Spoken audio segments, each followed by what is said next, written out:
Okay, we're on bowstave number 539. We're going to review a little bit more on the debarking element of this here.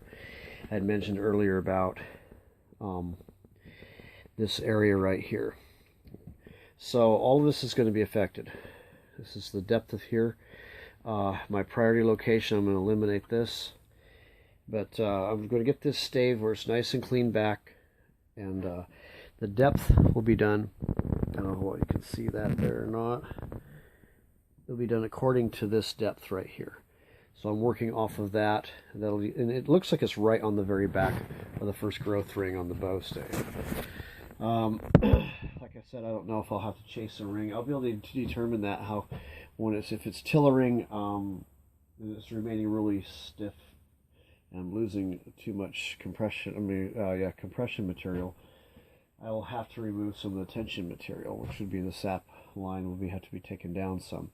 That's just going to be an observation I come across when I am in the process of tillering. I can't just jump into that right away. I can predict in general what can happen with this, but I'm still not 100% certain on the actual thickness of that sap line because there's kind of an illusion there. Anyway, let's continue on with this. We'll knife this guy. I don't know how well you can see this from here. Let's see. I'm going to work off this. It goes right down. Yeah, it's what it's done is by nature. Like I said, it could have been. It looks to me, just because I've worked with logs so much over the years, it looks like elk chew or deer chew of some sort. And it took it right down. And they like the bark and that soft membrane. Deer and elk like the bark and soft membrane because it has nutrients. It's and yew is pretty rich in nutrients.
You know, and one of the beauties of working with self bows like you is it brings you back to, is you learn a lot about nature and wood and why things are.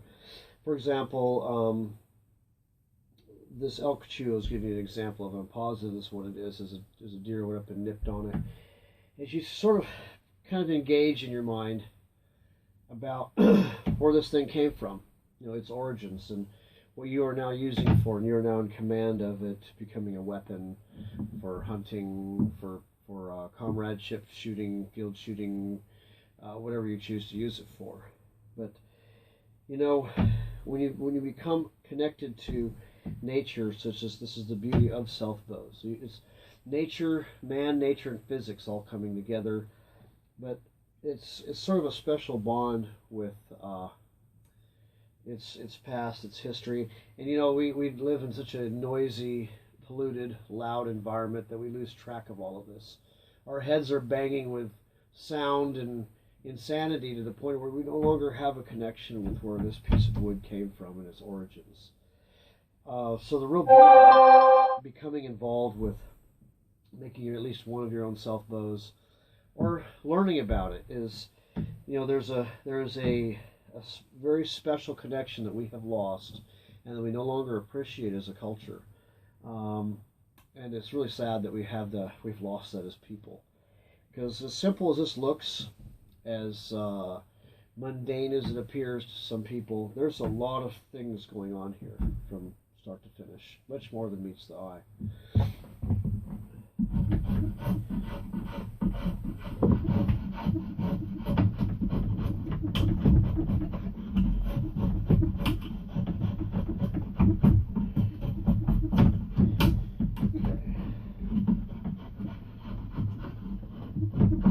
What I've done here is I have taken this down. It's kind of got a kind of a spotted trim job here. I get it down to where I can see that I'm on the growth ring.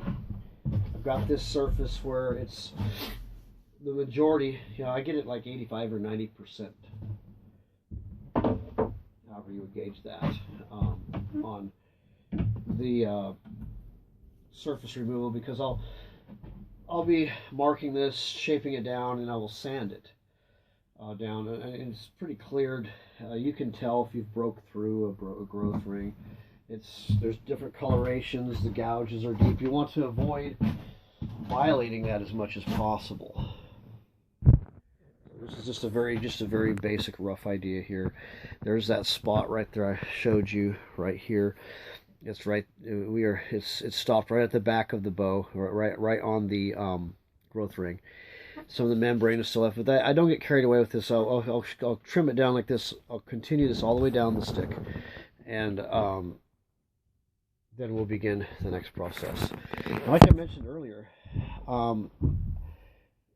since the stave has been in the shop here for a few months, it's had plenty of time to acclimate to the environment. So I can debark it and it's fine. Typically, what I'll do is I don't just up and debark a stave right away. If it's fresh to my area, I let it be In fact, I don't jump into a stave. In fact, that's what I do is as I cycle my staves, I get a lot of staves, so I can rotate. I'll give you an idea. These are just a few of them only. And they all have labels and dates on them, and when I got them, and how much time they have. And this, if you're going to do this kind of thing that I do, you have to be very, very devoted to your cycle, your system, and being aware of when a stave has been in your shop for a while, and keep checking the moisture content with your moisture gauge, and placing those in priority. So when you get an order come in or whatever, this is what happens with me. I know which staves are most likely going to be the candidate to qualify to go into a bow. And, you know, it's nothing worse than to be out of staves. That's why you have to be responsible and keep them moving in a cycle of drying out and what's acclimated to your shop. But in order for me to tackle a stave, especially concerning staves or osage or something like that, of course, osage takes quite a while to dry out. Is I make sure that it's been in the shop for a while, and I make sure that the moisture content is between 8 and 10% minimum on that. And of course, it's good to have your moisture gauge to check that out. So we'll move on with 539 to the next level here. I'm going to continue debarking this thing, and next video we will be going into the shaping of the stave in general, and then preparing to make this thing into a bow.